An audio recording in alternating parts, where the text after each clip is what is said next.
Belajarlah akhlak kepada orang yang nggak punya akhlak.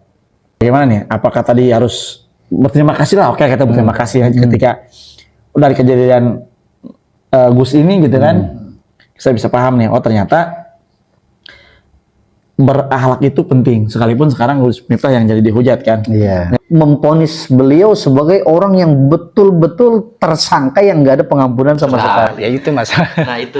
Soalnya posisi seperti itu pernah saya alamin, dipitnah, ya habis-habisan nilai dari belakangnya nggak pernah dilihat gitu. Ini seperti di tempat kerja ya. Kita kerja rapi, bagus rapi. Ada celah sedikit aja kita kesalahan dikit, udah fatal. Tapi tidak melihat dari belakang kita udah kerja sudah keras mungkin kita bekerja. Nah seperti itu makanya posisinya nggak jauh lah. Saya pernah ngalamin di pihak posisi Gus Miftah itu gitu. Jadi makanya saya agak menyayangkan kalau misalkan orang semua dari penduduk di Indonesia itu menjas menghukumi langsung ke Gus Miftah gitu. Assalamualaikum warahmatullahi wabarakatuh. Waalaikumsalam warahmatullahi wabarakatuh. Baik, ketemu lagi dengan channel kita yaitu Di Luar Konteks. Mudah-mudahan sahabat di luar konteks pada hari ini semuanya dalam keadaan sehat walafiat ya. Amin. Sehingga bisa menikmati nih konten-konten yang kita sajikan. Mudah-mudahan bermanfaat. Amin, amin. Gitu. Hari ini kita menyikapi hal-hal yang sedang viral kayak ini. Ya. Yang viral nih sekarang kan terkait seperti Gus Miftah nih kayak ya. Ini beberapa hari yang lalu nih kan luar biasa.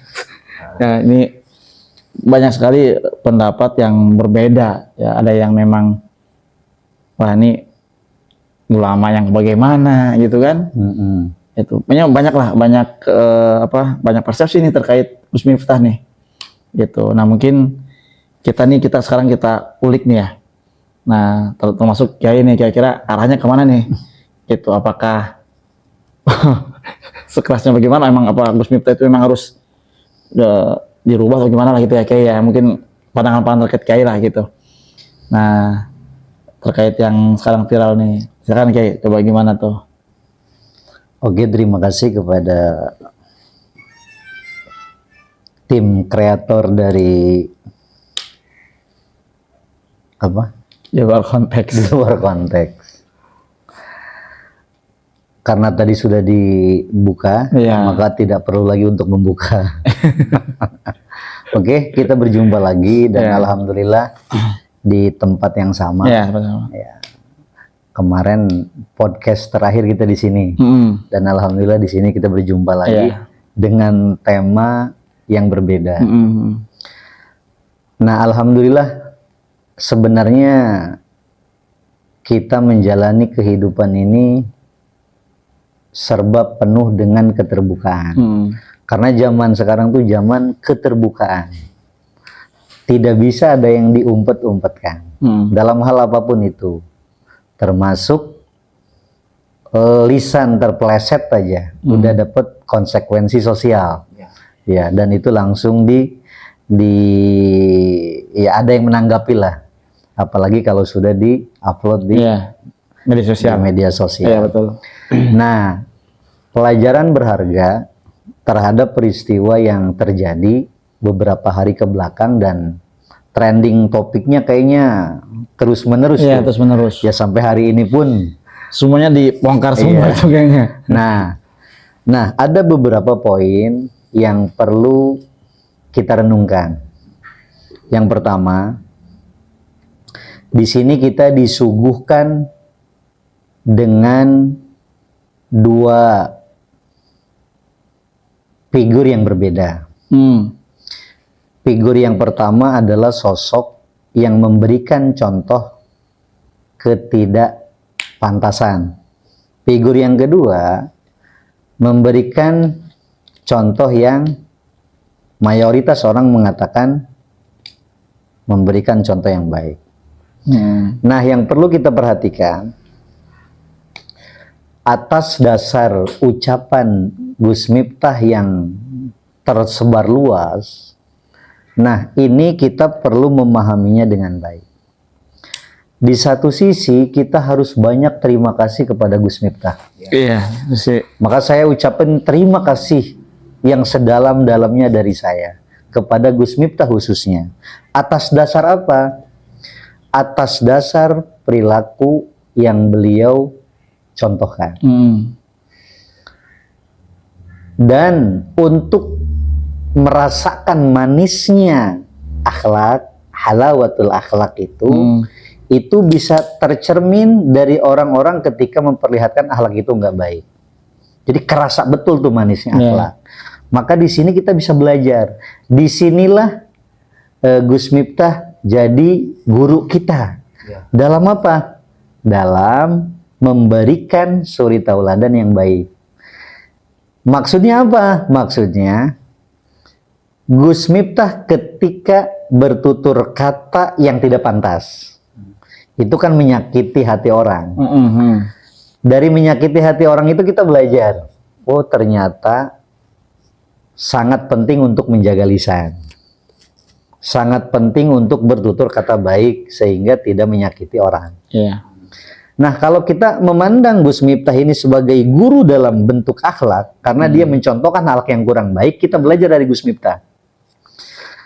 Karena belajar akhlak itu, terasa akhlak itu kalau ada orang yang mencontohkan akhlak itu nggak baik. Tapi kalau kita nyontoh ke orang yang emang perilakunya baik, ya emang dia mau udah baik. Makanya kerasa akhlak itu yang kita contoh ketika kita berhadapan langsung atau menyaksikan langsung di hadapan orang yang mengeluarkan atau menampilkan akhlak-akhlak yang nggak baik. Maka guru saya dulu pernah bilang, belajarlah akhlak kepada orang yang nggak punya akhlak.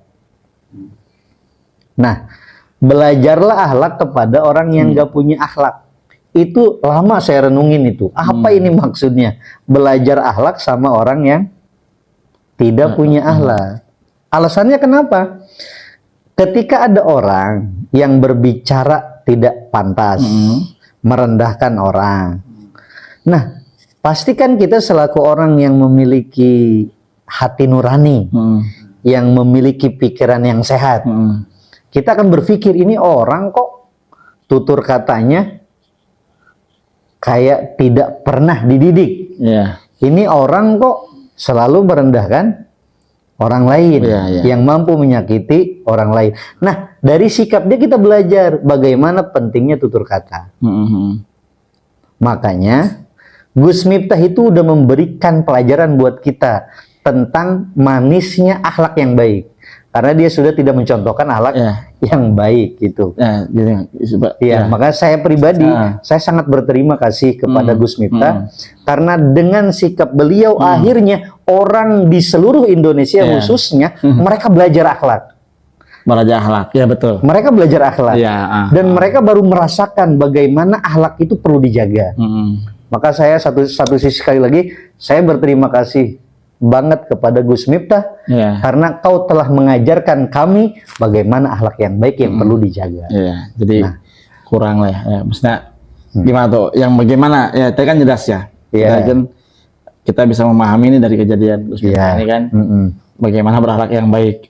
Betul. Nah, jadi kalau dilihat dari sisinya nih, kan kita tahu nih Gus Miftah kan benar-benar dihujat tuh ya. Benar-benar dihujat ada mati seorang ulama ya, terus juga apa utusan presiden, itu nggak sih ya, presiden kan gitu apa berkata ya maaf ya kayak tadi yang bilang kayak kasar lah gitu. Bahkan yang lagi viral sekarang juga ke pelawak itu ya Yati Pesek juga tuh kan, betul gitu, itu kan luar biasa gitu. Nah ini nah bagaimana nih, apakah tadi harus berterima kasih lah, oke kita berterima kasih ketika dari kejadian Gus ini gitu kan, saya bisa paham nih, oh ternyata berakhlak itu penting, sekalipun sekarang Gus Miftah yang jadi dihujat kan, ya kan, dihujat seluruh Indonesia lah, gitu. Nah tapi ya tadi berterima kasih, tapi menurut pandangan Kai, oke lah tadi udah berterima kasihnya ya. Nah bagaimana nih dengan sikap yang tadi yang seorang ulama gitu kan, seorang Gus gitu yang harusnya tadi lah ya memberikan contoh yang baik gitu. Tapi tadi kita ada positif dan negatif ya. Betul, ya. Kita bisa kita ambil positifnya gitu. Nah, saya gimana dengan tadi kan seorang ulama harus memberikan contoh yang baik gitu ya. Mungkin gimana nih agak kontradiktif gitu ya dengan tingkah laku yang memang ya seorang ulama masih yang ngomong begitu kan gitu. Jadi emang kalau disebut kayak kebiasaan kali ya. Betul. Atau gimana kan kayak Nah gini, jadi tadi terima kasih kepada Gus Miftah itu apa? Jadi kita nih yang menyaksikan langsung, kita sangat terima kasih. Jangan sampai kejadian yang dilakukan Gus Miftah itu terjadi sama kita. Betul. Maka sebelum kita berbuat, maka harus direnungkan, dipikirkan dulu. Maka kan ada pepatah fakir qobla Azima, ya. Berpikir dulu. Nah, itu yang pertama. Yang kedua, mudah-mudahan ini jadi bahan muhasabah, introspeksi Gus Miftah. Kenapa?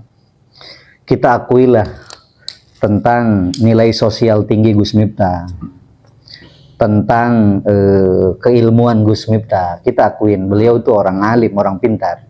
Maaf Gus, kayak orang alim, orang pintar ya. Nah, maaf, ya kan banyak ini kayak ngutip-ngutip. Maaf lah, kita flashback ke belakang.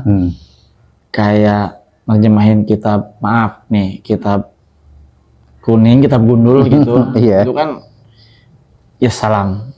Ya, batot lah gitu ya, kalau bahasa kita batot gitu. Nggak tahu yang mana yang harus apa kayak rofa, nasob, jajem gitu kan. Pernah lihat nggak kayak? Pernah kan videonya? Kalau nggak salah dia pernah baca kitab kuning. Itu kan dibantah sama santri-santri salaf yang ya umurnya jauh di bawah beliau gitu. Nah, jadi kata-kata alim itu seperti gimana sih? Jadi kadang-kadang orang itu modal pinter ngomong gitu ya. Pinter ngomong gitu, sebut kiai, sebut ulama gitu kan, padahal tadi keilmuannya kurang gitu. Nah, kalau background kayak ini kan, bagaimana backgroundnya Gus ini? Makanya gitu. Gini, makna alim di sini kan secara etimologis. Alim itu berarti orang yang memiliki banyak pengetahuan. Itu kalau tinjauan etimologis lah, dari sudut bahasa. Tapi kalau kita maknai seorang alim, seorang ulama itu berat. Karena di Al-Quran sendiri disebutkan yang betul-betul lama itu adalah innama yakhshallah min ibadihil ulama. Jadi ulama yang sebenarnya itu emang yang betul takut dengan Allah. Ya, jadi ulama itulah ada ulama yang benar takut dengan Allah. Takutnya apa maksudnya? Takut dia bertutur kata yang sekiranya tutur katanya itu menyakiti orang. Jadi yang disebut ulama yang sebenarnya dia mampu bertutur kata dengan baik. Dia selalu berpikir sebelum dia bertindak. Karena ucapan itu kalau tidak dipikirkan sebelumnya, ini akan ada potensi besar akan melukai hati-hati orang. Betul. Dan makolahnya banyak juga disebutkan. Man kasuro kalamuhu kasuro khoto'uhu. Barang siapa yang banyak berbicara, ada potensi banyak kesalahannya.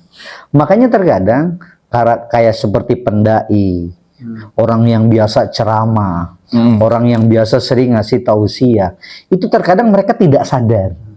Karena sering berbicara, sering ngomong, kayak seolah-olah yang diucapkan nggak sadar.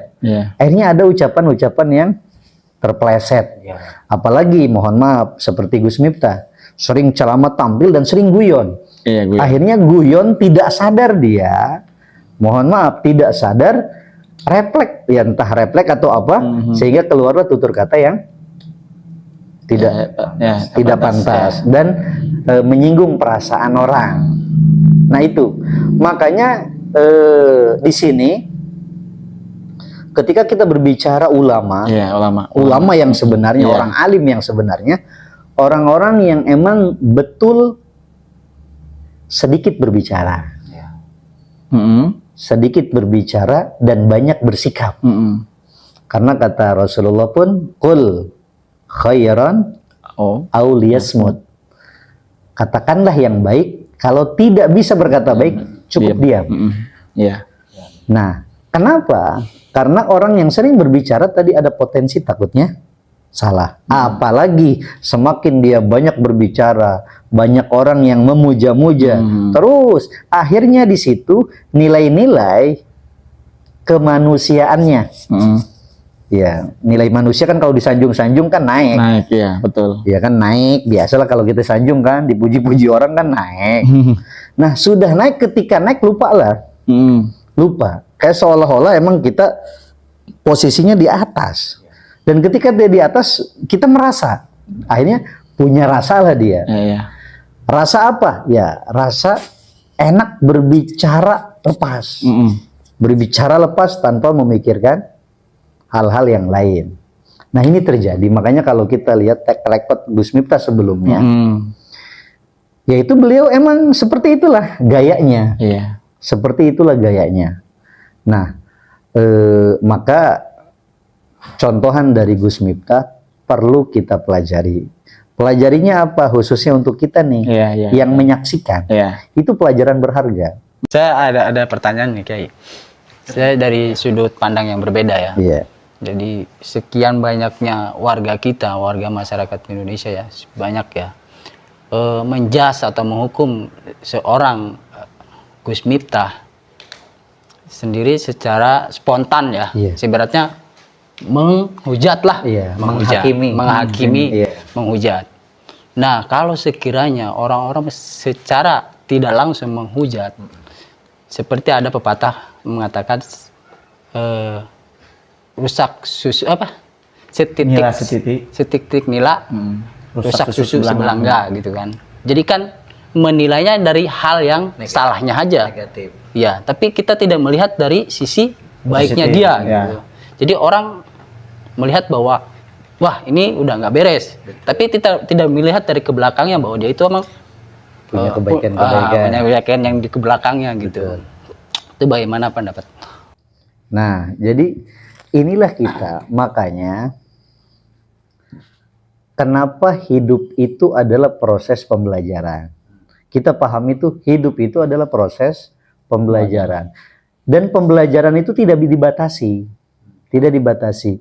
Namanya orang belajar itu adalah orang yang selalu mandang positif, bukan negatif. Contoh, sekalipun dia menyaksikan berita-berita negatif atau dia menyaksikan langsung tentang hal-hal yang negatif. Nah, maka kalau kita pahami dari sudut pandang kemanusiaan, kan manusia tak lepas dari salah, bikin kesalahan, bikin kebaikan. Nah, maka tugas kita yang pertama adalah belajar dari peristiwa itu. Ini tugas kita. Berarti kalau belajar bukan menghukumi orang, tapi kita langsung introspeksi diri. Nah, harusnya. Itu yang pertama. Ya Allah, Gus Miftah memberikan contoh enggak baik sehingga nyakiti orang, supaya kita enggak gimana nih. Itu yang pertama. Enggak menghakimi gitu ya. Itulah belajar. Jadi makanya tadi saya di awal bilang kita harus terima kasih kepada Gus Miftah karena dia udah ngajarin akhlak yang baik. Gus Miftah itu akhlak yang baik. Ternyata akhlak yang baik itu penting. Nah, nah kitanya yang harus berpikir positif, jangan negatif. Sekalipun di depan kita mencontohkan yang negatif, kitanya jangan sampai ke bawah. Mana? Tadilah hidup itu adalah proses pembelajaran dan kita bisa belajar itu dari hal yang positif dan dari hal yang negatif. Nah, Gus Miftah mencontohkan yang negatif. Kita belajar. Belajarnya apa tadi? Yaitu kenapa Gus Miftah memperlihatkan sikap seperti itu terhadap orang lain. Akhirnya kita meraba diri. Masya Allah, mudah-mudahan saya jangan. Itu. Jadi kita ada rem dulu tuh. Nah, yang kedua, bukan tugas kita menghujat orang. Betul. Bukan tugas kita. Karena kenapa? Ya mungkin keburukan kita lebih banyak daripada Gus Miftah. Mungkin keburukan kita lebih banyak dari Gus Miftah. Karena ini zaman sudah serba terbuka, akhirnya netizen bebas memberikan komentar. Ini buat para netizen juga, Itu makanya saya sangat menyayangkan gitu, misalkan langsung menghujat dalam sisi di mata sebelah aja gitu kan, tapi tidak melihat bahwa sosok ada nilai baiknya gitu. Betul. Jadi gua ini menghujat langsung, maksudnya tercoreng langsung. Betul. Apa benar nggak kemarau panjang, cuman hangus dalam satu hari hujan. Iya. Catatan kebaikan tercoreng dengan satu titik hitam. Iya. Nah, jadi ya inilah belajar. Makanya sekali lagi, belajar itu bukan untuk orang lain. Belajar itu untuk kita. Untuk kita. Makanya kenapa ada hukum syariat? Kita diperintahkan untuk belajar. Ya, wahyu pertama kali turun Iqra. Ya, bacalah. Tujuannya ke siapa? Bukan untuk menghakimi orang. Perintah belajar, perintah membaca, perintah kita menuntut ilmu, tujuannya adalah untuk memperbaiki diri kita. Nah, bagaimana cara memperbaiki diri kita? Nah, kadang-kadang kita hidup kalau kita belum dibenturkan sama hal yang negatif, kita nggak bakal bisa berpikir nih. Karena kita belum dipertemukan kepada yang negatif. Tapi kalau kita dipertemukan kepada yang negatif, akhirnya kita bisa berpikir, ya Allah, jangan sampai saya seperti itu. Akhirnya kita bisa ngerem. Nah, makanya di sini yang tadi saya bilang, kejadian Gus Miftah harus kita jadikan pelajaran buat kita. Yang kedua, jangan kita menjudge seseorang atas ya mungkin khilaf atau tidaknya Gus Miftah, atau karena mungkin faktor kebiasaan beliau yang sering berbicara seperti itu. Ya nanti biar urusan beliau saja dengan yang Maha Kuasa. Yang pastinya itu mudah-mudahan jadi pelajaran berharga buat beliau.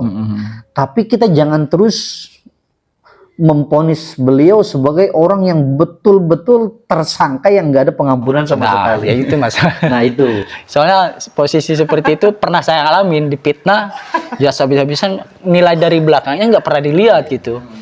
Ini seperti di tempat kerja ya. Kita kerja rapi, bagus, rapi. Ada celah sedikit aja, bikin kita kesalahan dikit udah fatal, tapi tidak melihat dari belakang kita udah kerja sudah keras mungkin kita bekerja. Nah seperti itu, makanya posisinya nggak jauh lah saya pernah ngalamin di pihak posisi Gus Miftah itu gitu. Jadi makanya saya agak menyayangkan kalau misalkan orang semua dari penduduk di Indonesia itu menghukumi langsung ke Gus Miftah gitu. Itulah yang kadang tidak disadari oleh orang. Jadi emang kita kalau disuguhkan hal-hal yang negatif, cepat meresponnya. Cepat meresponnya. Sehingga seolah-olah di situ kita hakim. Seolah-olah kita jadi hakim yang memponis habis-habisan. Makanya dengan ketabahan Gus Miftah yang diolok-olok dan nerima emang dia sebagai manusia yang emang salah, diakui dia salah. Akhirnya netizen terus membongkar yang masa-masa lalu. Ya mudah-mudahan, makanya ini kita yang masih diberikan hati dan pikiran, mudah-mudahan kita bisa belajar dari kejadian itu. Karena dari akhlak yang jelek pun kita bisa ngambil pelajaran. Intinya kita bisa mengambil pelajaran dari Gus Miftah tentang bagaimana pentingnya menjaga lisan. Bagaimana pentingnya menghargai orang lain. Itu kita belajar dari Gus Miftah. Maka terima kasih Gus Miftah. Kalau dari sisi ini banyak yang bilang emang pasti udah atas gerakan Allahnya, kan? Betul. Sudah kita kembali kepada qada dan qadar itu ya. Qada dan qadar nih. Betul. Gitu. Tapi kan ada qada, ada qadar itu ya. Kalau qada itu kan hal-hal yang Allah itu pasti tentukannya kan udah yang baik-baik ya. Benar nggak sih? Kayak Allah itu kan tentunya yang baik-baik nih. Yang baik, yang buruk itu semua dari Allah. Ya, jadi cuman yang buruk itu kita dikasih pilihan nih. Kita dikasih untuk milih nih. Ini perkataan ini nih nggak baik misalkan gitu. Nah, kita tuh sama Allah sebenarnya kasih pilihan. Silakan pilih. Contoh misalkan kayak kebut-kebutan di jalan, udah tahu kan kebutuhan bahaya nih. Betul. Itu ya udah tahu kebutuhan bisa berbahaya kan, itu kebutuhan gitu. Nah, kayak gini kan sama. Ya udah tahu berkata gitu kan bisa berakibat fatal nih gitu kan. Gitu. Tapi ada yang bilang emang ini udah skenario Allah gitu. Udah skenario Allah. Allah mengangkat derajatnya es teh, tukang es teh, ya, tukang es teh, wasilahnya Gus Miftah kan tadi gitu ya. Gitu. Jadi emang udah skenario Allah, betul. Sudah direncanakan oleh Allah gitu. Tapi kan sebenarnya kalau negatif kan Allah itu ngasih pilihan buat kita gitu loh. Untuk melaksanakan itu atau tidak kan gitu. Jadi memang yang namanya hal-hal negatif itu pasti lah. Itu dari Allah pada dasarnya, cuma kan udah dikasih pilihan nih kan gitu, nggak konyong-konyong. Red semua udah nih Allah semua kan gitu. Betul. Itu. Nah itu gimana sih? Maksudnya kan terkait ada yang bilang ini udah takdir Allah, udah qadarullah, udah emang hal-hal yang udah terjadi namanya takdir kan gitu ya. Coba gimana Ki? Jadi yang harus kita yakini, semua kejadian yang baik, kejadian yang buruk itu sudah skenario Allah. Jadi jangan kita salah memposisikan, oh itu keburukan bukan datang dari Allah, itu kebaikan datang dari Allah. Bukan, kebaikan dan keburukan itu semua datang dari Allah. Kenapa Allah memberikan keburukan? Karena tadi kita bisa belajar dari keburukan itu. Coba kalau keburukan itu dari Allah, bukan dari Allah, ya terus keburukan datangnya dari siapa? Padahal karena makom manusia itu kadang dia ada di sudut benar, ada di sudut salah, itu manusia.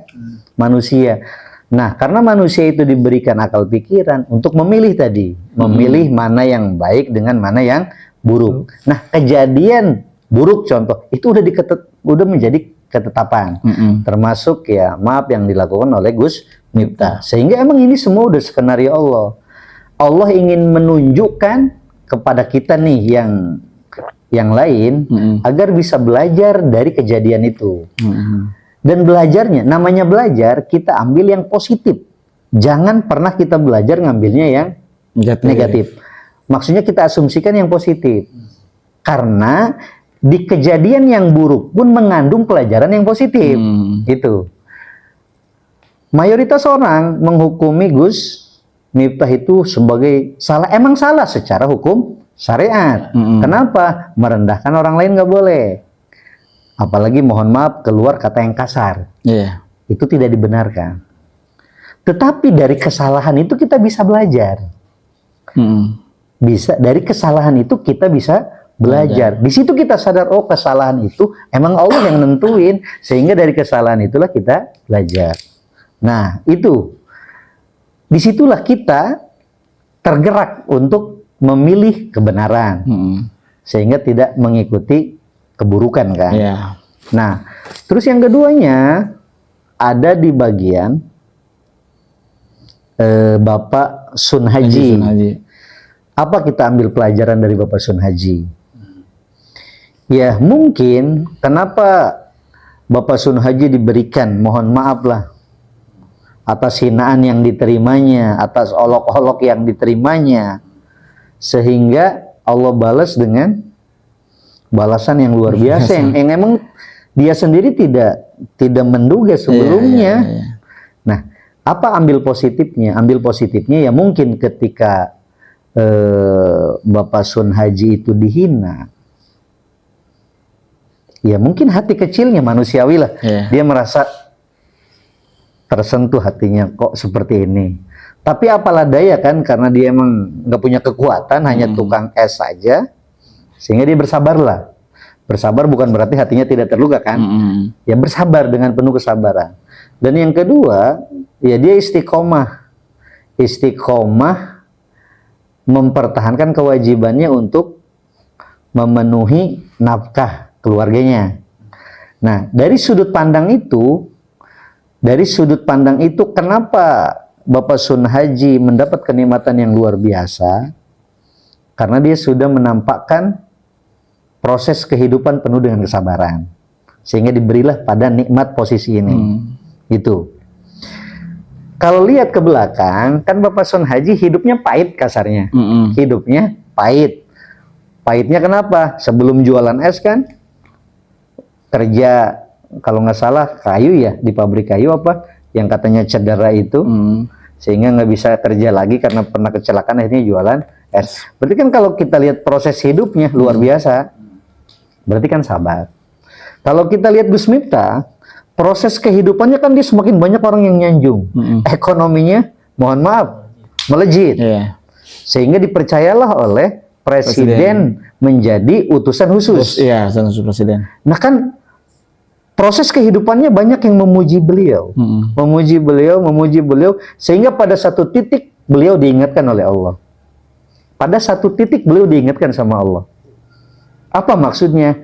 Biar dia tidak kebablasan, direm akhirnya sama Allah. Dikasihlah ujian itu, supaya Gus Miftah muhasabah diri, introspeksi diri. Masya Allah, emang benar selama ini saya nggak sadar, ngomong sembarangan. Makanya alhamdulillah Gus Miftah bisa belajar dari itu. Bapak, Berarti boleh dibilang pujian itu ujian. iya.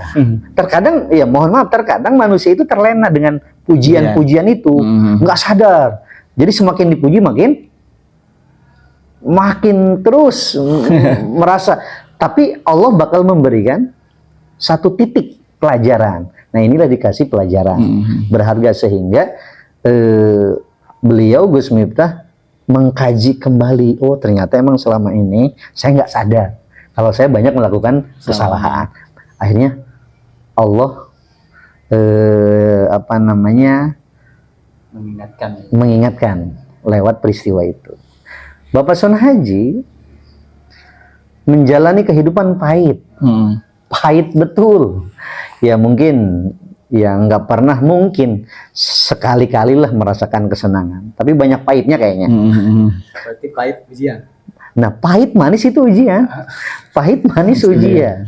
Nah karena Bapak Son Haji sabar dengan kepahitan hidupnya, akhirnya Allah tunjukkan juga atas kesabarannya. Tuh pada satu titik Allah akan berikan dia ke kenikmatan yang luar biasa. Tapi mohon maaf, nanti suatu saat juga akan bisa berbalik juga. Bisa jadi nanti Gus Miftah setelah sadar betul, Allah angkat lagi derajatnya.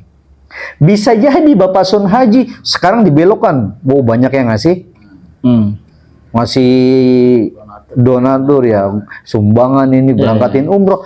Nanti bisa aja nih dia, karena emang banyak pujian kan berbalik tuh. Banyak pujian, akhirnya dia lupa juga.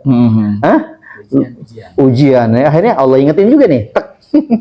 Gus Miftah udah diingetin sama Allah, baik akhirnya. Nah kan, gitulah. Nah, makanya kita nih, pelajaran berharga buat kita. Kehidupan itu tadi, dari kita melangkah sampai langkah berikutnya, itu semua proses pembelajaran. Pembelajaran itu mengambil titik positif, bukan titik negatif. Allah menginginkan kebaikan, bukan keburukan. Nah, dalam proses kehidupan kita memandang apapun harus dengan positif. Sekalipun contoh yang diberikan Allah ke kita itu negatif. Sekalipun contoh yang Allah berikan ke kita negatif, tetap kita nerimanya harus positif. Gitu.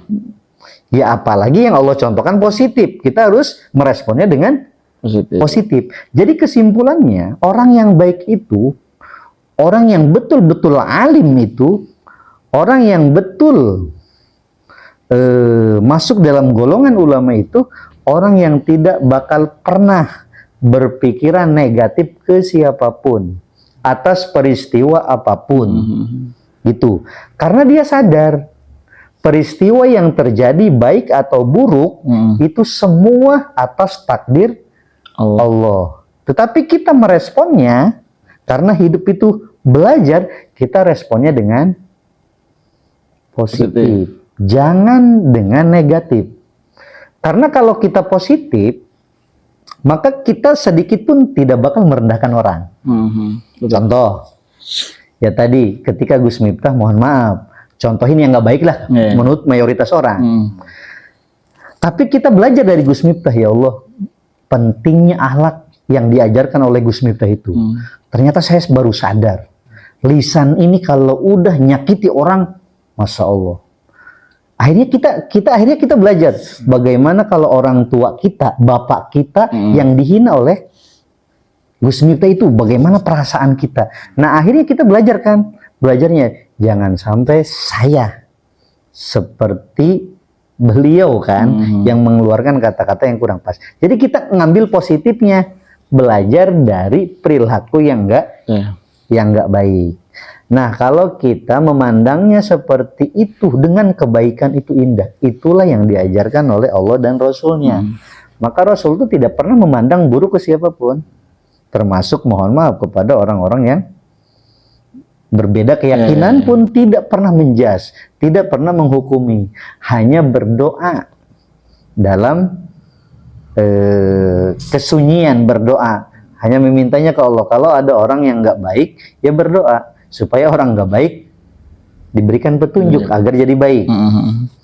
Ya, ketika ada orang yang susah untuk diajak kebaikannya, kita berdoa saja supaya diberikan jalan untuk melakukan kebaikan. Bukan menghukumi. Kalau kita menghukumi, berarti posisi kita sebagai hakim.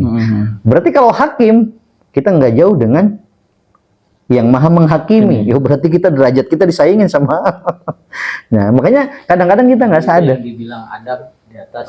Ya. Al-adabu qoblal ilm. Al-adabu fawqal ilm gitu ya. Iya, qoblal ilm. Al-adabu qoblal ilm. Adab di atas. Adab itu juga apa gitu. Iya. Jadi kan kalau orang itu mohon maaf udah menghujat kan merasa dia benar. Kalau udah menghujat orang itu kan berarti dia menganggapnya dia benar. Gitu. Makanya kita jangan termasuk jadi bagian lah yang menghujat. Kita cukup belajar saja.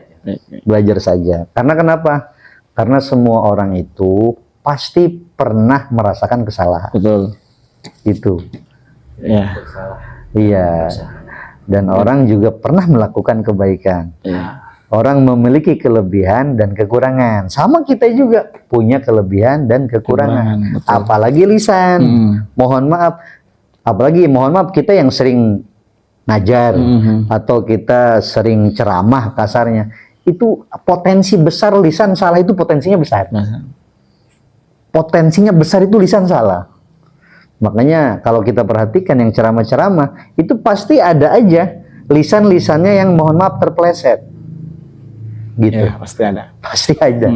Nah, dan itu emang konsekuensi ketika kita belajar itu buat kita ketika ada orang yang mengeritik kita. Jangan kita punya perasaan nggak nerima, apalagi sampai marah-marah gitu diingetin. Itu juga tidak dibenarkan. Makanya ketika kita diingatkan, Masya Allah, terima kasih sudah mengingatkan. Gitu. Juga bukan pembelaan diri, bukan, tapi terima kasih emang kita udah diingetin. Karena orang yang sering banyak ngomong itu kadang-kadang lupa. Siapa yang bisa nilai kita? Ya kan pendengar. Dan di sekeliling kan. Kalau kita ngomong kayak nggak merasa punya salah. Nah, setelah kita ngomong baru tuh dikoreksi sama orang, oh ternyata ada kesalahan yang emang kita sendiri nggak sadar. Nah, makanya di sini alhamdulillah Gus Miftah sendiri sudah mengakui kesalahan dan sudah minta maaf lah, bukan hanya kepada Bapak Sun Haji tapi udah ke seluruh masyarakat di Indonesia. Dan emang reaksinya bukan di dalam negeri doang, luar negeri juga ada yang memberikan reaksi yang Perdana Menteri. Negatif. Tapi ya itulah kehidupan. Apalagi mohon maaf, kita hidup sekali lagi di era yang serba terbuka. Serba terbuka. Emang konsekuensinya kalau kita nggak mau diadili, ya ketika kita dakwah, ketika kita apa, ya jangan direkam lah, nggak boleh diupload apalagi. Tapi kalau emang kita siap menerima apapun konsekuensinya, ya konsekuensinya silakan saja. Cuman ketika ada orang yang mengingatkan kita, menasehati kita ketika kita salah, jangan ada rasa kita marah atau pikiran negatif, tapi ambillah positif. Oh terima kasih sudah mengingatkan. Karena al-insanu kan mahadul khata wan nisyan. Ya. Itu sudah semua. Jadi ini ya tadi udah luar biasa dijelasin ya. Gini nih sedikit aja kayak terakhir ya. Ini apa ya, closing statement kali kayak ya. Closing statement terkait mungkin ya beberapa kata, beberapa kalimat itu Kiai ya terkait peristiwa yang sekarang bagaimana nih? Oke. Peristiwa yang harus bagaimana nih sikap kita nih gitu. Closing statement Kiai. Oke. Pada saudara-saudara setanah air se-Indonesia, ingat hidup itu adalah proses pembelajaran. Kita diajarkan oleh agama kita untuk terus belajar. Karena perintah pertama pun kita belajar. Nah, dalam peristiwa yang terjadi beberapa hari yang emang viralnya luar biasa, maka perlu ini jadikan berharga. Jadi ajang introspeksi buat kita. Karena kenapa? Dengan kejadian ini itu sangat penting lisan untuk dijaga. Sangat penting sikap dijaga. Dan sangat penting untuk menghargai orang lain. Terutama ketika posisi kita di atas. Terkadang emang ini rawan nih, orang yang posisinya di atas kadang-kadang punya rasa. Rasa yang dia tidak sadar akhirnya merendahkan orang yang di bawah dia. Nah inilah makanya yang berada di atas, entah itu keberadaannya atas jabatan atau atas ilmu yang dimilikinya atau harta yang dia miliki, itu tetap harus sadar bagaimanapun itu semua adalah ujian dan titipan. Tidak boleh kita banggakan jabatan kita untuk merendahkan orang. Tidak boleh kita banggakan ilmu kita untuk mengkucilkan orang. Tidak boleh harta yang kita miliki untuk menginjak-injak orang. Itu tidak pantas. Tapi jadikanlah setiap peristiwa yang kita saksikan itu adalah sebagai proses pembelajaran. Nah, maka sekali lagi kita bisa belajar positif dari Gus Miftah dan kita juga bisa belajar positif dari Bapak Sun Haji.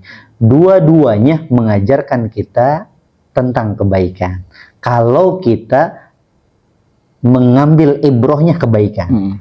Jadi peristiwa apapun sekalipun itu Allah contohkan negatif, tetap kita mau meresponnya harus positif. Sehingga kita ke siapapun tidak pernah ada anggapan untuk merendahkan. Ya, tidak mengucilkan, tidak merendahkan.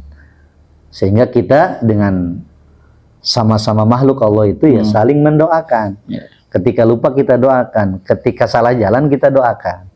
Supaya yang selamat bukan kita aja, tapi saudara-saudara kita khususnya yang seiman juga selamat. Nah, kalau mau ke surga jangan sendirian, harus bareng-bareng. Tapi kalau ke neraka mah sendirian aja. Ya itulah ya, mudah-mudahan kita semua atas peristiwa ini diberikan pelajaran yang sangat berharga. Terima kasih kepada Ustaz Asmar yang sudah. Kita punya madu nih. Jadi ini tema kita hari ini ya sudah dibahas. Mudah-mudahan ini bisa ya, ini yang kemarin mungkin mengolok-ngolok ya, jadi bisa kita ambil pengalaman. Sebenarnya kita bisa melihat dari positifnya gitu ya Kiai ya. Ya, kita hari ini disponsori oleh Madu Aida ya, dan nanti ada nomornya kali ya di bawah ya nanti ya di deskripsi. Ya. Untuk kesehatan ini. Jadi ini madu Aida namanya. Madu hutan akasia dari Sumatera. Tepatnya daerah Jambi. Kenapa ini madunya warnanya hitam? Ya madu hitam. Madu hitam dan tidak ada campuran apapun ini. Dan untuk harganya ya sangat merakyat. Kan link pembeliannya biasa. Ya nanti silahkan lah. Ya ada deskripsi lah. Ada deskripsi untuk memesan ini. Dan insya Allah kita layani pemesanan 1, 2, 3, 10 berapapun insya Allah kita layani. Ya ini saja. Ya mudah-mudahan obrolan kita hari ini bisa bermanfaat. Amin. Ya buat semuanya lah. Amin, ya, amin. Kemarin menghujat, mungkin sekarang bisa berintrospeksi diri juga, Kiai ya. Bisa lihat positifnya lah. Semuanya ada positifnya lah dari sisi Gus Miftah maupun dari sisi Pak Sun Haji gitu ya. Ya mungkin itu saja ya. Jangan lupa subscribe dan like share video ini kalau memang yang kita bahas hari ini bermanfaat. Amin. Itu saja ya. Baik, Allahul muwaffiq ila aqwamit thoriq. Akhirul kalam. Wassalamualaikum warahmatullahi wabarakatuh. Waalaikumsalam warahmatullahi wabarakatuh.